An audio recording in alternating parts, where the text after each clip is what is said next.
अस्सलाम वालेकुम dear students, you are watching learn English with Cab. और आज एक दफ़ा फिर हम लोग प्रेपोजिशंस के बारे में डिस्कस करेंगे। 10 प्रेपोजिशंस का सेट होगा हमारा। आज सेट नंबर 9 है।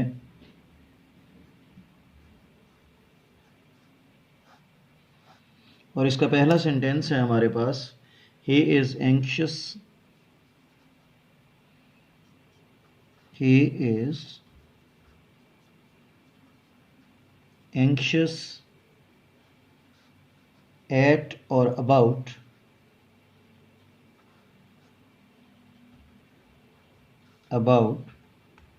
his son's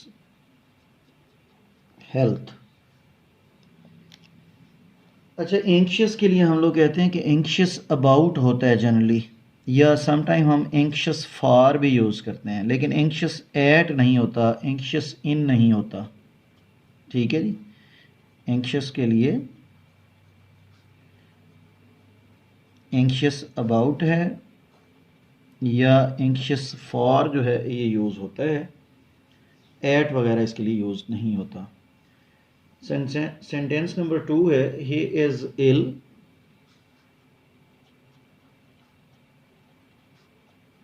He is ill with or by fever। तो ill goes with not by। ठीक है जी। ill with डिजीज़ होता है। और एक आप इसका वो फ्रेज़ भी पढ़ते हैं ना, ill at ease, उसमें एट होता है, लेकिन इसका जो मीनिंग होता है ना ये इंटायरली चेंज होता है। इसका मीनिंग होता है नर्वस,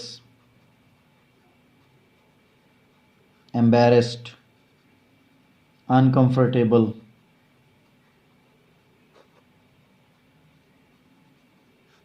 ठीक है जी।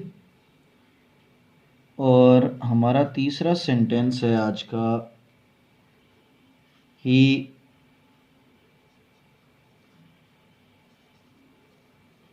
डाइड ऑफ और विद कॉलरा। तो डाइड ऑफ होता है जी most probably, died of not with. अच्छा, इसके बारे में एक कंसेप्ट दिया जाता है, मैं आपको थोड़ा सा यहाँ डिस्कस कर देता हूँ कि ये जो डाई ऑफ होता है ये डिजीज़ होता है, लेकिन ये जो एक डाई फ्रॉम भी यूज़ होता है, कोई डिज़ास्टर आ जाए या कोई एक्सीडेंट हो जाए, ये कंसेप्ट दिया जाता है,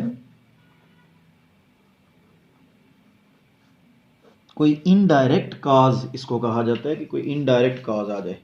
लेकिन मैंने वैसे काफ़ी सारी जगहों पे डाई ऑफ और डाई फ्रॉम को इक्वली यूज़ होते हुए पढ़ा है।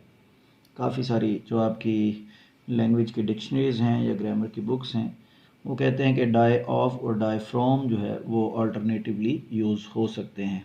ठीक हो गया जी। इसके बाद हमारे पास नेक्स्ट सेंटेंस है जी, Ali insisted.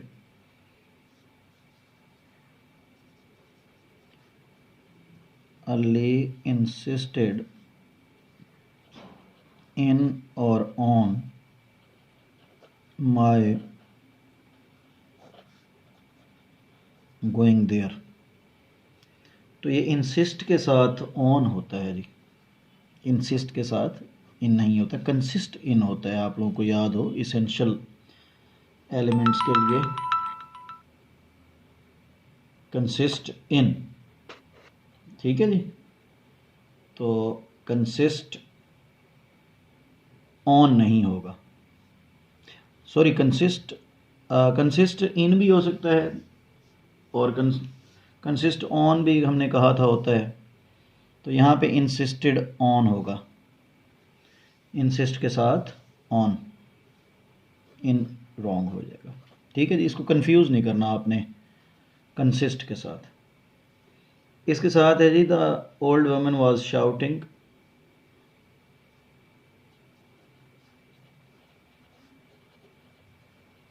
The old woman was shouting with और एट हर सर्वेंट। तो यहाँ पे शाउटिंग एट आएगा जी, शाउट एट होता है, शाउटिंग विद नहीं होगा। ठीक हो गया जी। इसके बाद है जी sheep, the sheep live on और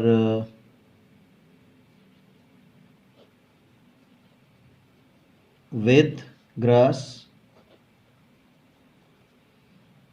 तो the sheep live on grass आएगा, विद ग्रास नहीं आएगा, या कोई और प्रपोजिशन नहीं आता। अच्छा, ये ना मेरे ख्याल में बिल्कुल जैसे हमने कहा था कि this car runs on petrol, यानी कि सोर्स के लिए हमने कहा था कि ऑन यूज़ होता है, तो शायद इसका भी मामला जो है ना सेम उसी तरह से है। The sheep live on grass, यानी कि ग्रास जो है that is the source of living the sheep. ठीक हो गया। इसके बाद है जी the principal presided,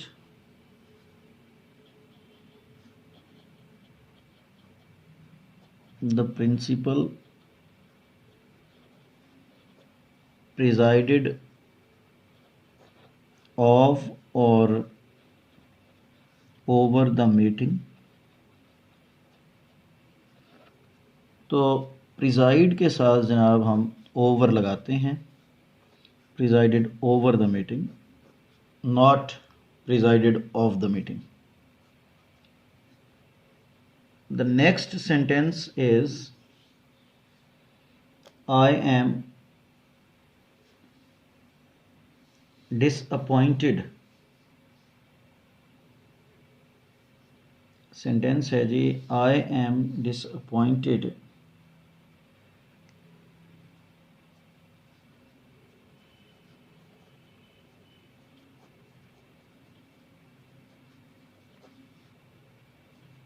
on or at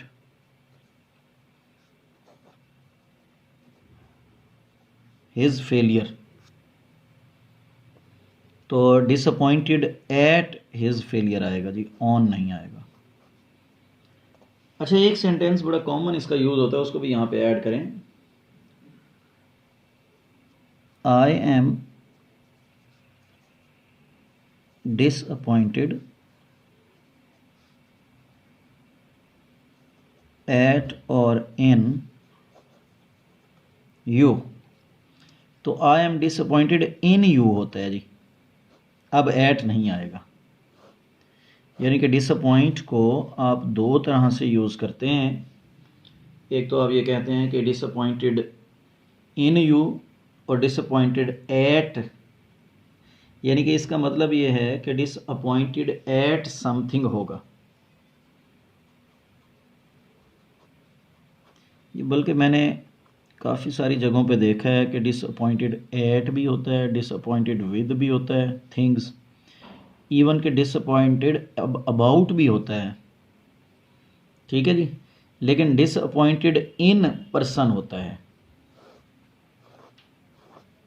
disappointed in क्या होगा, पर्सन होगा, जैसे मैंने आपको कहा कि डिसअपॉइंटेड इन यू। ठीक हो गया जी। इसके बाद है जी आपके पास sentence I swear to God और by God. I swear to और बाय गॉड। तो ये स्वेयर बाय होता है हलफ के लिए, तो इसको आप स्वेयर बाय गॉड ही करेंगे, यहाँ पे स्वेयर टू गॉड नहीं करेंगे, दैट इज़ रॉन्ग। ठीक है जी, ये स्वेयर बाय हलफ लेना। ठीक है जी। पब्लिक प्रॉमिस करना या कोई कोर्ट में आप कह लें कि प्रॉमिस लेना वगैरह जो हैं इस सेंस में आते हैं। कितने सेंटेंसेस हो गए हैं जी? 1 2 3 4 5 6 7 8 9 10। यहाँ पे 10 सेंटेंसेस पूरे हो गए हैं जी आज के। Thank you very much for watching learn English with Khaib, and will see you tomorrow इंशाल्लाह। टेक केयर, अल्लाह हाफिज़।